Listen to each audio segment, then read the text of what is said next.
महबूब की तस्वीर पर हाथ रख कर मुहर्रम के महीने में 313 दफ़ा 3 तस्बीहां पढ़कर जो शख्स महबूब की तस्वीर पर फूंक मार देगा तो पत्थर की लकीर की तरह मोहब्बत जो है उसके दिल और दिमाग में नक्श हो जाएगी और उसके दिल और दिमाग का जो सुकून है वो ख़त्म हो जाएगा।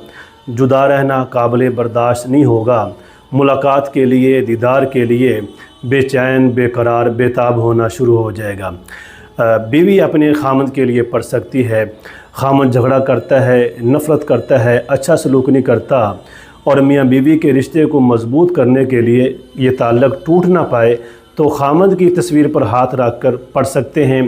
अलगरज़ दोस्त अपने दोस्त की तस्वीर पर हाथ रख के पढ़ सकता है। कोई भी इंसान नफ़रत करता है तो नफ़रत को मोहब्बत में बदलने वाला ये रूहानी मुजर्रब अमल है। हाफ़िज़ महबूबुर रहमान के नाम से ये चैनल है। अच्छे वज़ाइफ़, अमलियात, रूहानी रहनुमाई के लिए और इस अमल की इजाज़त के लिए प्यार से, मोहब्बत से इसको फॉलो कर लें और सुबहान अल्लाह, अल्हम्दुलिल्लाह, अल्लाहु अकबर साथ छोटा सा एक फूल लगाते जाएं। दोस्तों को वीडियो ज़रूर शेयर करें।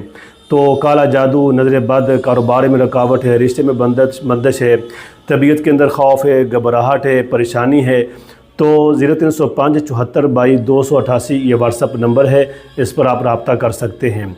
इशा के बाद रात का कोई भी हिस्सा जो आपको बेहतर लगे, मुनासिब लगे, अच्छे कपड़े पहन लें, खुशबू लगाएं, वज़ू करें, आराम से बैठ जाएं। 11 मरतबा दुरूद शरीफ पढ़ें और फिर 313 दफ़ा तस्वीर पर हाथ रख कर बिस्मिल्लाहिर्रहमानिर्रहीम, बिस्मिल्लाहिर्रहमानिर्रहीम, बिस्मिल्लाहिर्रहमानिर्रहीम ये पढ़कर 313 दफ़ा उस पर फूंक मार दें। फिर 11 दफ़ा जो है ना आपने दुरूद शरीफ पढ़ना है और कहना है अल्लाह मेरी मोहब्बत को इसके दिल और दिमाग में नक्श कर दे। वह शख्स जो है आपकी मुलाकात के लिए, दीदार के लिए बेचैन, बेकरार होना शुरू हो जाएगा। ज़मीन के जिस कोने में बैठा है वो आपसे रब्ता करने पर मजबूर हो जाए।